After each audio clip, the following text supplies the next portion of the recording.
Baik, bismillahirrahmanirrahim. Assalamualaikum warahmatullahi wabarakatuh. Waalaikumsalam warahmatullahi wabarakatuh.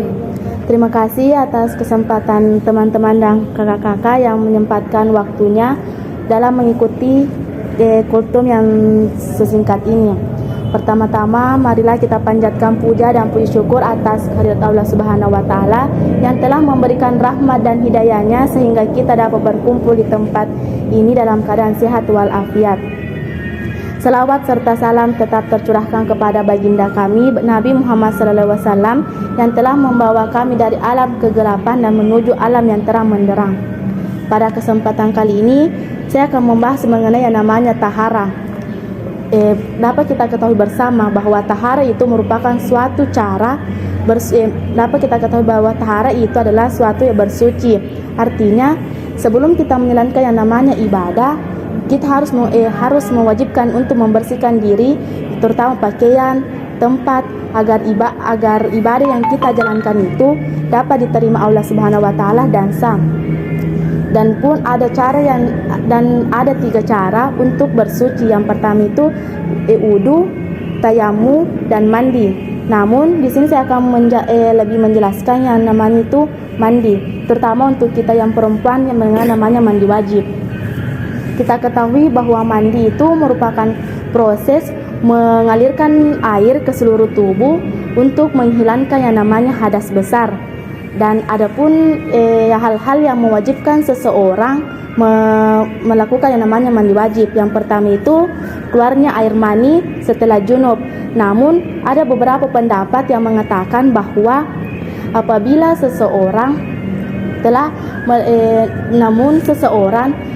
telah melakukan junub namun tidak mengeluarkan yang namanya air mani, maka mereka diwajibkan untuk yang namanya mandi wajib, karena untuk menghilangkan yang namanya keraguan untuk membersihkan dirinya untuk bisa melaksanakan yang namanya ibadah kembali. Yang kedua itu haid. Yang kita ketahui bahwa haid atau nifas, yang kita ketahui bahwa haid itu merupakan sebuah kotoran. Jadi untuk kita perempuan yang setelah datang bulan diwajibkan untuk yang namanya membersihkan diri. Jika dan apabila kita menunda-nundanya, misalkan beralasan lain belum bersih, jadi besok lagi besok dan akhirnya dilupai, itu akhirnya akan menimbulkan yang namanya dosa, karena kita menunda untuk menjalankan yang namanya ibadah.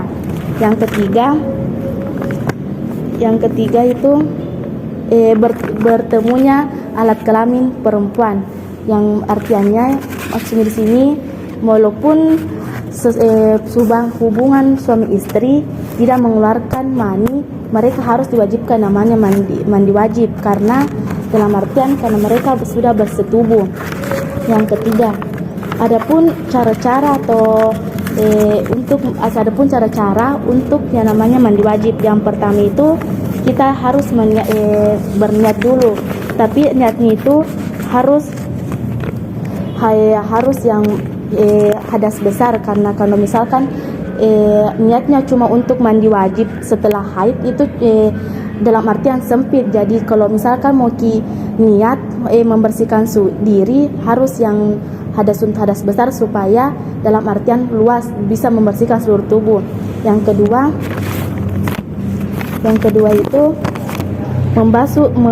membersihkan telapak tangan sebanyak 3 kali, kemudian membersihkan kemaluan dan segala hadas-hadas besar di dalam tubuh kita, supaya sebelum melakukan mandi wajib tubuh kita tuh sedang bersih.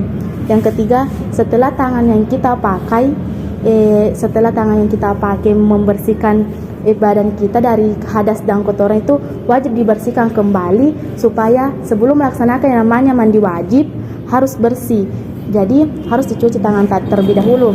Baru yang ketiga itu wudunya itu harus terkena semua, kecuali bagian mata, bagian dalam tidak harus terkena, karena di dalam mulai dari telinga, mata, hidung sampai di dalam semua harus terkena, karena itu namanya membersihkan diri dari hadas besar.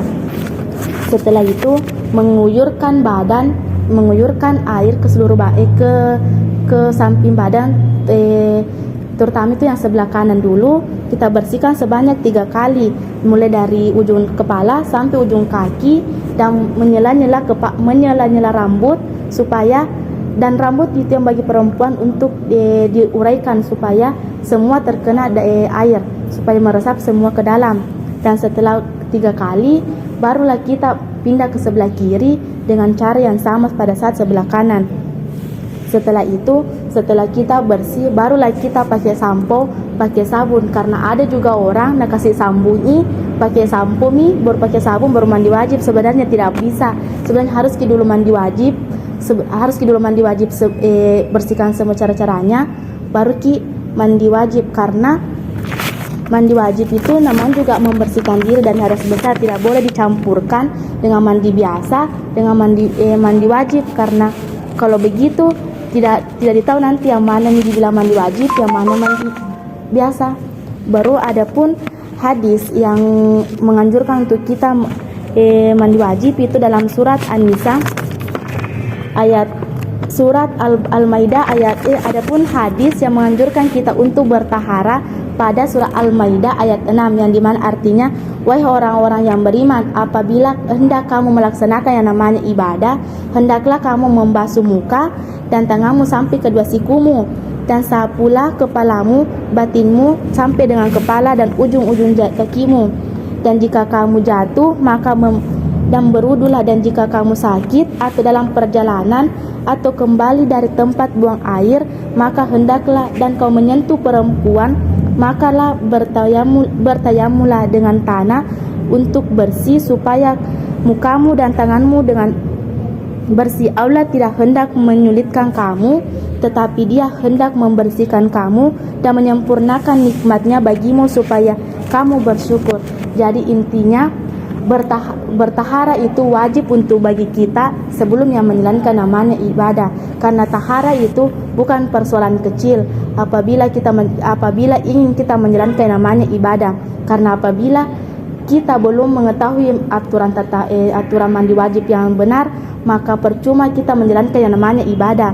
Karena memang tidak sadar, mungkin Allah tidak menerima. Jadi kita sebagai muslim, sebagai umat Islam harus mengetahui mulai dari tata cara mandi wajib yang benar dan cara-cara bertahara yang benar supaya kita tidak sesat di kemudian hari, dan ibadah yang kita jalankan selama sebelumnya itu dapat diterima oleh Allah Subhanahu wa taala. Oke, karena itulah tentang materi tahara yang dapat saya sampaikan pada kesempatan ini. Lebih dan kurangnya mohon dimaafkan. Wabillahi taufiq wa min thoriq. Wassalamualaikum warahmatullahi wabarakatuh. Waalaikumsalam warahmatullahi wabarakatuh.